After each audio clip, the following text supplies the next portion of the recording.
السلام عليكم ورحمة الله. أعوذ بالله من الشيطان الرجيم. بسم الله الرحمن الرحيم.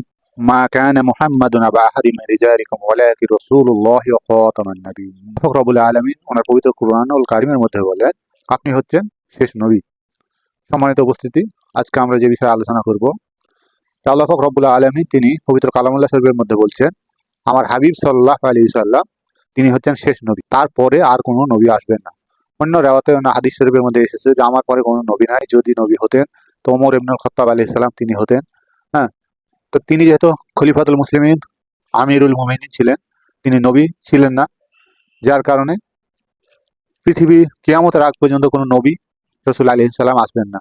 এটা হচ্ছে আমাদের আকীদা এবং বিশ্বাস। বিষয় হলো, সম্প্রতি এক কুলাঙ্গার ইহুদি খ্রিস্টানদের ব্রিটিশদের থেকে তৈরি, যার জন্ম হচ্ছে ভারতের পাঞ্জাব এলাকায়, কাদিয়ান এলাকায়, সেখান থেকে এক পর্যায়ে দিন ইলম যতটুকু শিখে তারপরে ইহুদি খ্রিস্টানদের কাছে বিক্রি হয়ে মাথা বিক্রি করে তাদের দ্বারা যখন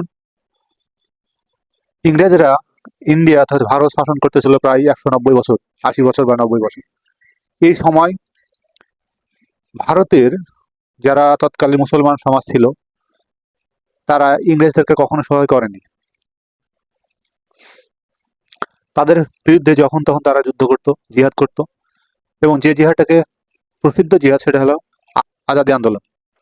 এই আজাদি আন্দোলনের মাধ্যমে যখন ইংরেজদেরকে বিতাড়িত করাত্রিত হয়ে ইংরেজদের বিরুদ্ধে আন্দোলন শুরু করে, এই সময় ইংরেজের একটা কূটকৌশল, তখন চিন্তা করলো যে মুসলমানদেরকে তো ইমানি শক্তিতে তাদের সাথে জিহাদে টিকা যাবে না, তাদেরকে টিকাতে হলে তাদের ইমান ধ্বংস করতে হবে।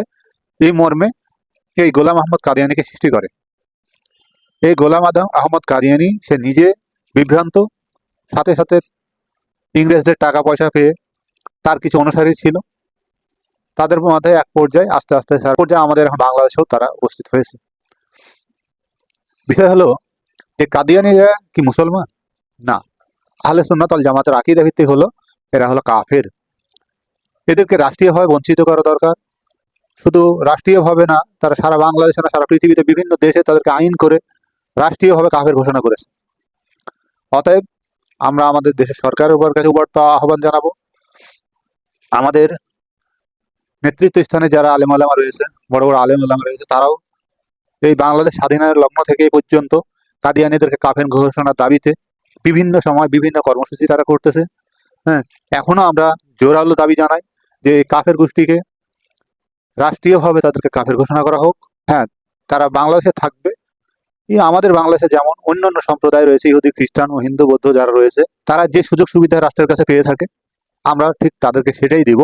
কিন্তু তারা যেহেতু মুসলমান নয়, তাদেরকে ব্যানারটা চেঞ্জ করতে হবে যে আমরা মুসলমান নয়, আমরা অন্য সম্প্রদায়, যেমন বাতিল ফিরকা যত মুতাজিলা, শিয়া, রাফিজি, এরকম ফিরকাতে যারা আছে, যারা তাদের পর্যায়ে থেকে থাকবে, এটা আমাদের কোনো আপত্তি নাই। আর মূল বিষয় হলো যে তারা মুসলিম নয়।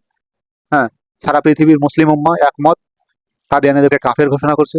পাকিস্তানের সুপ্রিম কোর্টও তাদেরকে রায় দিয়ে কাফের ঘোষণা করেছে। আমাদের বাংলাদেশে কি এমন রয়েছে যে এদেরকে কাফের ঘোষণা করতে পারতেছে না?